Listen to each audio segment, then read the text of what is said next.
Hello good morning दोस्तों। आज इस वीडियो में हमारा आज थर्ड लेक्चर है उत्तराखंड इतिहास की जो हमारी सीरीज चल रही है। इसमें हम कंप्लीट उत्तराखंड जीके कराएंगे। तो आज थर्ड क्लास है तो शुरू करते हैं 26 क्वेश्चन से। गढ़वाल क्षेत्र की पौराणिक परंपरा के संबंध में निम्नलिखित कथनों पर विचार कीजिए। गढ़वाल क्षेत्र में कुबेर की राजधानी अलकापुरी थी, बिल्कुल सही है। अलकापुरी में मनुष्यों के आदि पूर्वज मनु का निवास स्थान था, बिल्कुल सही है। मतलब कुबेर की राजधानी थी अलकापुरी और वहाँ पे कौन थे, जो मनुष्यों के आदि पूर्वज हैं मनु, उनका निवास स्थान भी अलकापुरी में था। बद्रीनाथ के समीप कौन कौन सी गुफाएं हैं जिनमें वैदिक ग्रंथों की रचना की गई है? गणेश, नारद, मुचकुंद, व्यास, स्कंद गुफाएं जो हैं वो बद्रीनाथ के समीप हैं और यहाँ पर जो है वैदिक ग्रंथों की रचना हुई है। तीन ऑप्शन सही है। अलकापुरी भगवान विष्णु की राजधानी नहीं है, ये कुबेर की राजधानी थी, तो फोर्थ ऑप्शन हमारा गलत है। 1 2 3 हमारा सही हो जाएगा, सी ऑप्शन। अगला प्रश्न है, गढ़वाल क्षेत्र के पौराणिक स्थलों के संबंध में निम्नलिखित कथनों पर विचार कीजिए। टिहरी गढ़वाल की हिमयाड़ पट्टी के बिसोन पर्वत पर वशिष्ठ गुफा, वशिष्ठ कुंड एवं वशिष्ठ आश्रम स्थित है। तो टिहरी गढ़वाल की हिमयान पट्टी के बिसोन पर्वत पर वशिष्ठ गुफा,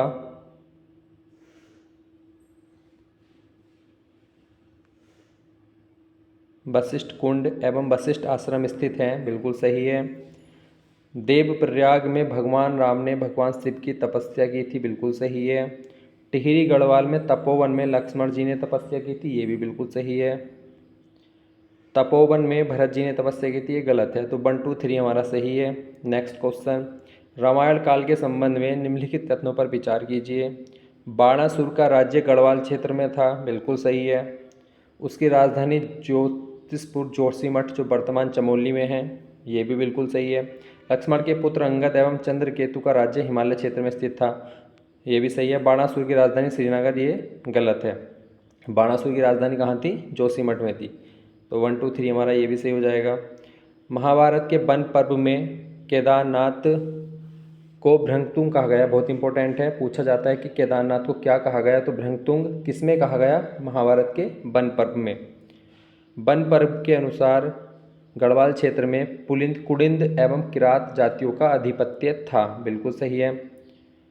सभा पर्व, वन पर्व, आरण्यक पर्व एवं भीष पर्व में कुडिंदों को उल्लेख मिलता है। तो जितने भी ये पर्व हैं, सभा पर्व, वन पर्व, जिसे आरण्यक पर्व भी कहा जाता है, और भीष्म पर्व में कुडिंदों का उल्लेख मिलता है, बिल्कुल सही है। महाभारत में केदारनाथ को बद्रीवन कहा, ये गलत है, केदारनाथ को भृंगतुंग कहा गया है। महाभारत कालीन उत्तराखंड के संबंध में निम्नलिखित कथनों पर विचार कीजिए। पुलिंद राजा सुबाहु की राजधानी बिल्कुल श्रीनगर थी, सही है। सुबाहु महाभारत युद्ध में पांडवों की ओर से लड़ा था, बिल्कुल सही है। राजा विराट की राजधानी जौनसार के विराटगढ़ी में, बिल्कुल सही है। अभिमन्यु का विवाह द्रौपदी के पुत्री उत्तरा से हुआ था, तो ये गलत है। इसका सही आंसर है अभिमन्यु का जो विवाह हुआ था विराट की पुत्री उत्तरा से हुआ था। अगला प्रश्न है, महाभारत एवं गढ़वाल क्षेत्र के संबंध में निम्नलिखित कथनों पर विचार करें। महाभारत में देवप्रयाग को समस्त तीर्थों का शिरोमणि एवं समस्त पापों का विनाशक कहा गया है। श्रीनगर को महाभारत में सुबाहुपुर एवं श्री क्षेत्र कहा गया, बिल्कुल सही है। आदि पर्व के अनुसार अर्जुन का विवाह नागराज कौरव की पुत्री उलूपी से गंगाद्वार में हुआ था। कहाँ पे हुआ था? गंगाद्वार में, तो ये भी सही है। महाभारत में देवप्रयाग को केदारपुरी कहा गया, गलत है। देवप्रयाग को क्या कहा गया है? समस्त तीर्थों का शिरोमणि एवं समस्त पापों का विनाशक, तो डी ऑप्शन, फोर्थ ऑप्शन हमारा गलत है। अगला प्रश्न है, महाभारत एवं प्राचीन गढ़वाल के संबंध में निम्नलिखित कथनों पर विचार कीजिए। महाभारत काल में गंगाद्वार में नागराज कौरव का शासन था, बिल्कुल सही है। श्रीनगर में सुबाहु तथा मंदाकिनी के उत्तर में बाणासुर का शासन है, बिल्कुल सही है। वन पर्व के अनुसार लोमस ऋषि के साथ पांडव गढ़वाल क्षेत्र में आए थे, तो किसके अनुसार? वन पर्व के अनुसार लोमस ऋषि के साथ पांडव जो है गढ़वाल क्षेत्र में आए थे। प्राचीन काल में गढ़वाल क्षेत्र के प्रसिद्ध विद्यापीठ कौन कौन से थे? तो बद्रिकाश्रम और कड़वाश्रम थे। चारों ऑप्शन हमारे इसमें सही हैं।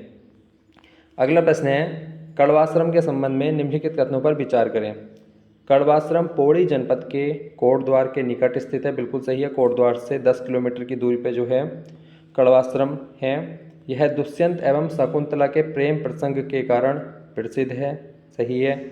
शकुंतला ऋषि विश्वामित्र एवं अप्सरा मेनका की पुत्री थी, बिल्कुल सही है। राजा दुष्यंत जो है अयोध्या के शासक थे, ये गलत है। ये अयोध्या के शासक नहीं थे, ये हस्तिनापुर के शासक थे। तो 1 2 3 हमारा सही हो जाएगा। अगला प्रश्न है, कड़वाश्रम के संबंध में निम्नलिखित कथनों पर विचार करें। कड़वाश्रम में चक्रवर्ती सम्राट भरत का जन्म हुआ, बिल्कुल सही है। महाकवि कालिदास ने कड़वाश्रम में अभिज्ञान शाकुंतलम की रचना की, बिल्कुल सही है। कड़वाश्रम किस नदी के तट पर है? तो मालिनी नदी के तट पर है कड़वाश्रम। अलकनंदा नदी के तट पर, ये गलत है। तो 1 2 3 हमारा सही हो जाएगा। कड़वाश्रम के संबंध में निम्नलिखित कथनों पर विचार करना है। वर्तमान नाम चौकी घाटा है, बिल्कुल सही है। कोटद्वार नगर निगम का नाम कड़व नगरी करने का प्रस्ताव हो गया है। चौकी घाट में बसंत पंचमी के दिन मेला लगता है, ये भी सही है। डॉक्टर संपूर्णानंद ने 1965 में यहाँ मंदिर बनवाया था, तो ये गलत है। 1955 में डॉक्टर संपूर्णानंद ने यहाँ पर जो है मंदिर बनवाया था। कुमाऊं क्षेत्र के संबंध में निम्नलिखित कथनों पर विचार करना है। कुमाऊं का प्राचीन नाम मानसखंड कुर्मांचल था, सही है। भगवान विष्णु का कुर्मावतार चंपावत के कांसेश्वर पर्वत पर माना जाता है, ये भी सही है। कुर्मांचल शब्द आगे चलकर प्राकृत में कुम्मू तथा हिंदी में कुमाऊं बना, बिल्कुल सही है। कुमाऊं का प्राचीन नाम क्या है? केदारखंड, ये गलत है। केदारखंड जो है वो गढ़वाल का नाम है और जो कुमाऊं का नाम है वो है मानसखंड। अगला प्रश्न है, कुमाऊं के प्राचीन नामों एवं अभिलेखों के संबंध में निम्नलिखित कथनों पर विचार करना है। कुर्मांचल का प्रथम अभिलेख या उल्लेख कल्याण चंद के नागनाथ शिलालेख से मिलता है, बिल्कुल सही है ये। रुद्रचंद्र का जो नाटक था ऊषा रागोदया, ये इसमें कुर्मांगिरी शब्द का प्रयोग कुमाऊं के लिए हुआ, बिल्कुल सही है। कुमाऊं का शब्द का प्रथम प्रयोग जो है वो विक्रम चंद के देशत देव ताम्रपत्र में मिलता है, ये भी सही है। देशद देव ताम्रपत्र में केदारनाथ मंदिर को भूमि दान का उल्लेख मिलता है, ये गलत है। केदारनाथ मंदिर को भूमि दान नहीं दी थी, जो है देशद देव ताम्रपत्र में जो है बालेश्वर मंदिर को जो भूमि दान देने का उल्लेख है। तो हमारा 4th ऑप्शन गलत है। मानसखंड एवं कुमाऊं क्षेत्र के संबंध में निम्नलिखित कथनों पर विचार करना है। स्कंद पुराण के मानसखंड का प्रारंभ राजा जन्मेजय एवं सूत पुराणिक के संवाद से होता है। जो स्कंद पुराण का मानसखंड है उसका प्रारंभ जो है किस चीज़ से होता है? राजा जन्मेजय एवं सूत पौराणिक के संवाद से होता है। ब्रह्म एवं वायु पुराण के अनुसार कुमाऊं में किरात गंधर्व किन्नर यक्ष नाग एवं विद्याधर जातियां निवास करती थी, बिल्कुल सही है। अल्मोड़ा का जाखन देवी मंदिर यक्षों के निवास की पुष्टि करता है, बिल्कुल सही है। पाली साहित्य में कुमाऊं को दक्षिण कौशल कहा गया है, ये ऑप्शन गलत है। दक्षिण कौशल नहीं, उत्तर कौशल कहा गया है। पाली साहित्य में कुमाऊं को क्या कहा है? उत्तर कौशल। अगला प्रश्न है, कुमाऊं क्षेत्र के धार्मिक एवं ऐतिहासिक स्थलों के संबंध में विचार करना है। बेरी नाग, काली नाग, पिंगल नाग एवं बासुकी नाग, ये सभी जो है नाग जाति के मंदिर हैं कि इनके निवास की पुष्टि करते हैं, बिल्कुल सही है, नाग जाति से संबंधित हैं। बेरी नाग मंदिर जो प्रसिद्ध बेरी नाग मंदिर है पिथौरागढ़ में स्थित है, सही है। मानसखंड के अनुसार जागेश्वर धाम में भगवान शिव ने तपस्या की और कार्तिकेय का जन्म वही हुआ, बिल्कुल सही है ये भी। महाभारत के वन पर्व में ऋषि धौम्य ने युधिष्ठिर को तीर्थों का वर्णन किया। महाभारत के वन पर्व में ऋषि धौम्य ने युधिष्ठिर को तीर्थों का वर्णन किया है, तो ये भी सही है। चारों ऑप्शन हमारे इसमें सही हैं। अगला प्रश्न है, कुमाऊं क्षेत्र के संबंध में निम्नलिखित कथनों पर विचार करना है। पुरुषोत्तम सिंह के बोध गया विलेख में कुमाऊं के लिए कामादेश शब्द का प्रयोग हुआ है। तो पुरुषोत्तम सिंह के जो बोध गया विलेख था उसमें कुमाऊं के लिए कामादेश शब्द का प्रयोग हुआ है। रामायण काल में कुमाऊं क्षेत्र को उत्तर कौशल कहा गया है, बिल्कुल सही है। चंपावत के घटोत्कच मंदिर वाले टीले को स्कंद पुराण में कुर्मांचल कहा गया है, सही है। बोध गया अभिलेख में कुमाऊं को केदारखंड कहा गया है। बोध गया अभिलेख में जो है केदारखंड नहीं कहा गया, केदारखंड जो है वो गढ़वाल को कहा गया है। इसमें कुमाऊं को क्या कहा है? कामादेश। अगला प्रश्न है हमारा 41, कालसी, लाकामंडल, सिरोली एवं माड़ासी शिलालेख प्राप्त हुए हैं, बिल्कुल सही है। देवप्रयाग एवं कल्पनाथ की गुफाओं की दीवारों पर लेख प्राप्त हुए हैं, ये भी सही है। नैनीताल बाड़वाला से ईंटों पर उत्कीर्ण लेख प्राप्त हुए हैं, ये भी सही है। गोपेश्वर बाराहाट से क्या हुआ है? त्रिशूल लेख प्राप्त हुए हैं। गोपेश्वर चमोली और बाड़ाहाट उत्तरकाशी से त्रिशूल लेख प्राप्त हुए हैं, ये बहुत इंपॉर्टेंट है। जबकि नैनीताल बाला से ईंटों पर उत्कीर्ण लेख मिले हैं। देवप्रयाग कल्पनाथ से गुफाओं की दीवारों पर मिले हैं। 42 क्या है? लाखा मंडल एवं गोपेश्वर के अभिलेखों के संबंध में निम्नलिखित कथनों पर विचार करना है। लाखा मंडल से राजकुमारी ईश्वरा का लेख प्राप्त हुआ। इससे यमुना उपत्यका में कुड़िंदों के शासन का उल्लेख मिलता है, ये भी सही है। नहीं, ये गलत है। कुड़िंदों के शासन का उल्लेख नहीं, योध्या वंश के शासन का उल्लेख मिलता है। यदुवंश की जानकारी मिलती है, क्योंकि जो है राजकुमारी ईश्वरा जो है ये यदुवंश की जानकारी, यदुवंश से जो संबंधित थी, तो बी सेकंड ऑप्शन हमारा गलत है।